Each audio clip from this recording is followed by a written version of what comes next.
Je vous avais promis que si la dernière vidéo dépassait les 1000 likes, je vous ferai une vidéo sur le pentest d'application web. Ça a été super rapide. On a déjà atteint les 1000 likes.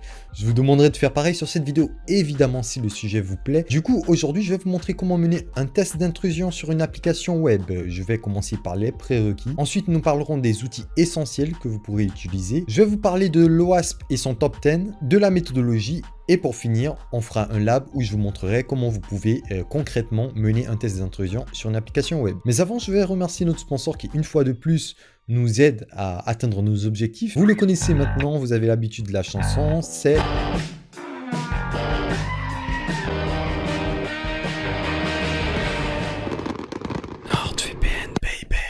NordVPN est notre sponsor maintenant depuis presque 2 ans et nous sommes plusieurs à l'utiliser. Pourquoi moi et pas mal de personnes nous utilisons des VPN? C'est pour de multiples raisons. Les principaux étant renforcer la confidentialité de vos informations lorsque vous naviguez sur Internet, renforcer votre anonymat sur Internet en évitant que votre adresse IP soit loguée par les services que vous utilisez, contourner les géorestrictions afin d'accéder à du contenu qui n'est pas disponible dans votre pays. Et quand je parle de contenu, je ne parle pas juste de films ou de séries disponibles sur Netflix, non, je vous parle de documents, de vidéos ou de pas mal de choses qui peuvent vous être utiles lorsque vous faites de la veille technologique. NordVPN a pas mal de points forts. Il vous propose plus de 5000 serveurs disponibles, une connexion très rapide au point que vous ne verrez pratiquement pas de différence sur votre débit lorsque vous serez connecté au VPN ou non. Évidemment, ça dépendra du serveur que vous choisirez. Ils ont récemment ajouté une nouvelle fonctionnalité qui vous protège de certaines attaques en ligne. Exemple, les sites malveillants, les logiciels malveillants, les adwares, les trackers. Vous n'avez pas besoin d'être connecté sur un serveur VPN pour que cette option fonctionne. Tout ce que vous avez à faire, c'est l'activer. Pour célébrer son 10e anniversaire, NordVPN vous propose une offre exclusive, plus 1 mois gratuit et un cadeau bonus sur les abonnements de 2 ans. C'est sans risque, avec garantie satisfait ou remboursé sur 30 jours. Vous pouvez profiter dès maintenant de l'offre avec le lien qui s'affiche en ce moment à votre écran. Vous le retrouvez dans la description de la vidéo.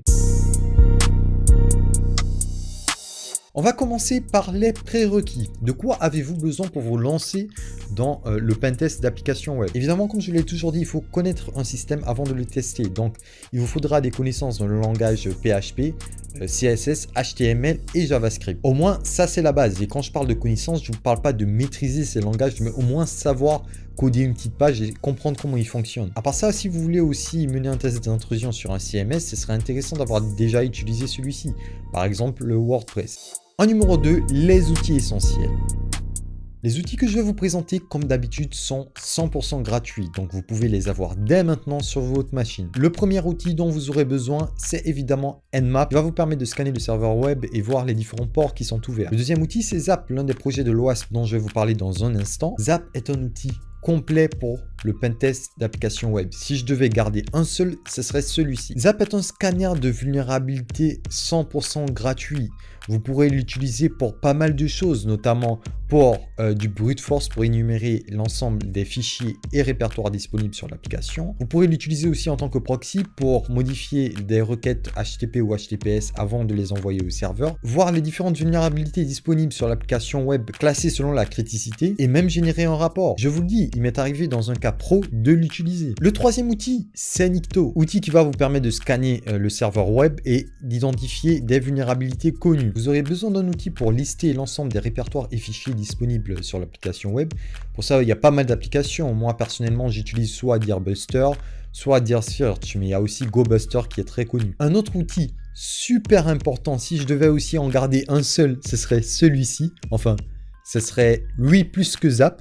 Si vous avez la version professionnelle, il s'agit évidemment de Burp Suite. Avec la version professionnelle, vous pouvez effectuer un scan très approfondi pour détecter les vulnérabilités disponibles et générer un rapport. Sinon, avec la version communautaire, il va nous permettre de l'utiliser en tant que proxy pour récupérer les requêtes HTTP et HTTPS afin d'apporter des modifications avant de les envoyer au serveur web. Ajouté à celui-ci, je vous conseille une extension sur Firefox qui est Foxy Proxy, qui est super utile. Il va nous permettre de switcher assez facilement vers nos proxys, nous évitant ainsi de se rendre dans les paramètres du navigateur pour changer manuellement. En numéro 4, le top 10 de l'OWASP. L'OWASP d'Open Web Application Security Project est une communauté d'ingénieurs en cybersec qui vous propose des outils et des ressources open source permettant de découvrir les différentes cyberattaques liées aux applications web. Le projet est ouvert à tout le monde. N'importe qui peut apporter sa contribution à celui-ci. Il est surtout connu pour son top 10 que nous allons voir ensemble, qui est une liste des 10 risques de sécurité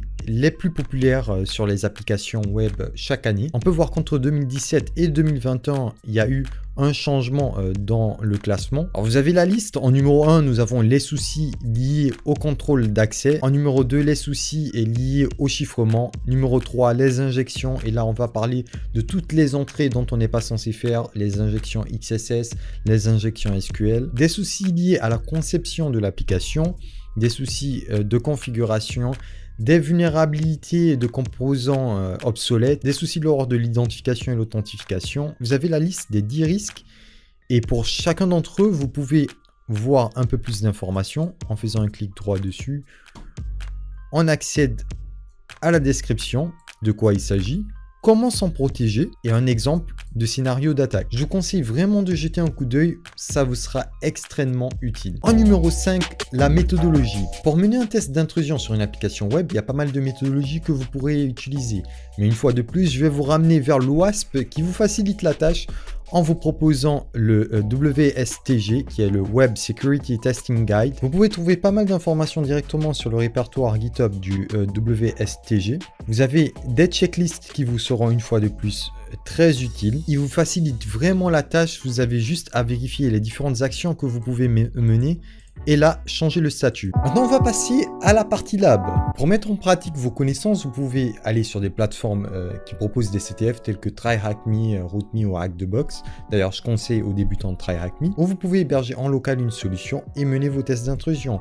Je propose le projet, une fois de plus, un autre projet d'OWASP gratuit, Juice Shop. Alors, pour vous expliquer un petit peu le projet, ils ont mis en place une application web que vous pouvez héberger en local qui regorge de vulnérabilités que vous retrouvez dans le top 10 de l'OWASP. Si vous n'arrivez pas à trouver toutes les vulnérabilités ou si vous êtes calé, il existe déjà des solutions disponibles sur Internet, vous pouvez les voir. Le plus important étant de bien comprendre ce que vous faites et pas juste de faire du copier-coller. Supposons que ça c'est notre application web que je veux tester, dont je veux tester la sécurité.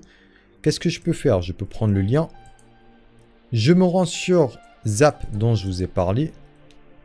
Je colle le lien et là, je lance mon attaque. Il va scanner et il va me classer les vulnérabilités qu'il a découvertes selon la criticité.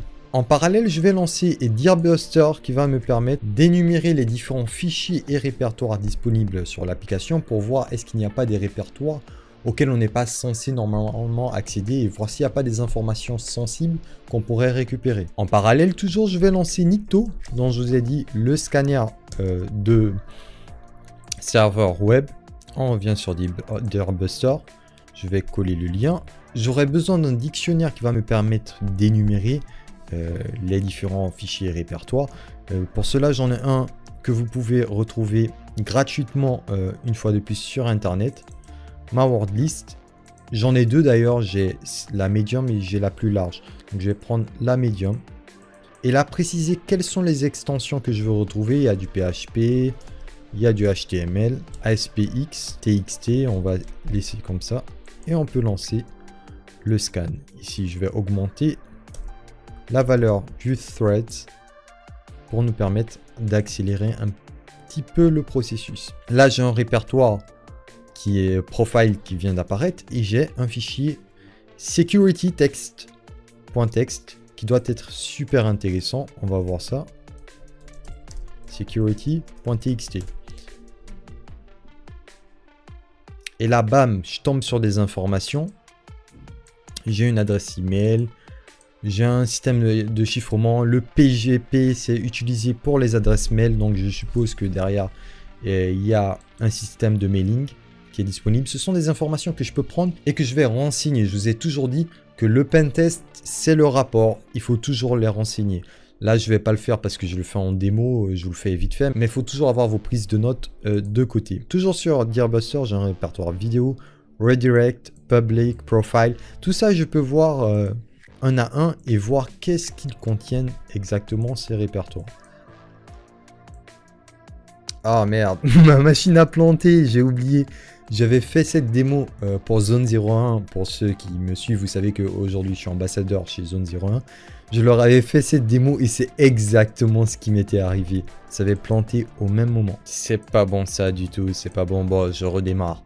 A few moments later. Nous revoilà, cette fois-ci je ne ferai pas d'attaque brute force, nous allons directement ouvrir Burp Suite dont je vous avais parlé et je vais vous montrer comment vous pouvez récupérer un flux et apporter des modifications derrière et voir le comportement de l'application et voir comment elle réagit. En parallèle, en même temps que vos outils vont se lancer, en même temps que vous allez faire du scan de façon automatique, normalement vous êtes censé faire ce qu'on appelle du fuzzing, c'est-à-dire que vous allez vous rendre sur le site, voir les différentes entrées. Là on a account, on a login.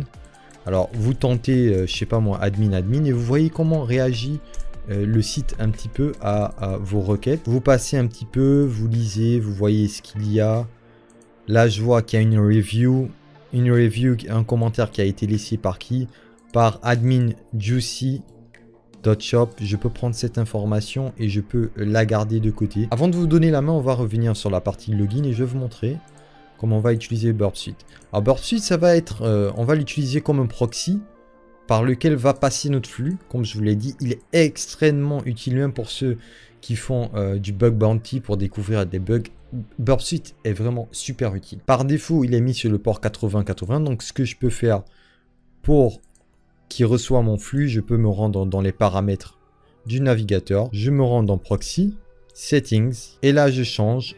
Je demande à utiliser le 127.0.0.1 sur le port 8080 qui est le port utilisé par notre proxy. Le problème, c'est qu'à chaque fois, je devrais basculer si je veux directement envoyer mon flux sans passer par le proxy. Je suis obligé de cliquer sur notre proxy et c'est là que je vous ai parlé d'une extension très utile qui est Foxy Proxy, sur lequel vous aurez juste à cliquer ici pour switcher sur le proxy ou désactiver tout simplement. Donc là, vous voyez bien que j'ai mon proxy que j'ai configuré. Vous pouvez en configurer plein sur le port 8080.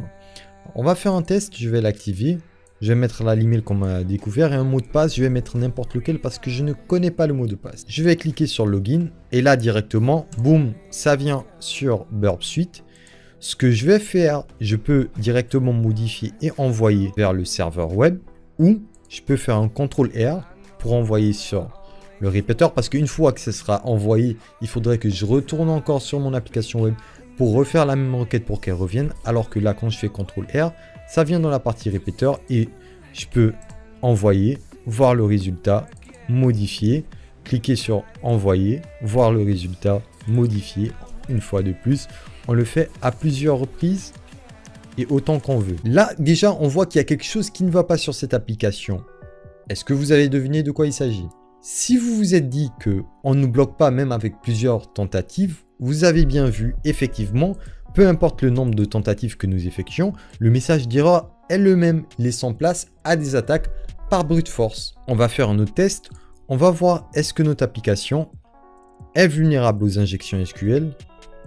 Si je mets une cote, et là, bim, un message d'erreur qui nous fait penser à quoi? Au langage SQL. Donc, cette application est vulnérable aux injections SQL. On peut l'exploiter. Il y a pas mal de vulnérabilités sur cette application. Je vous conseille dès maintenant de la télécharger et c'est à vous de jouer. Voilà les amis, c'est ainsi que s'achève cette vidéo. Maintenant, c'est à votre tour de jouer. Si vous avez aimé cette vidéo, comme d'hab, on like, on partage, on s'abonne, c'est super important. Moi, je vous dis rendez-vous à la prochaine vidéo. Ciao!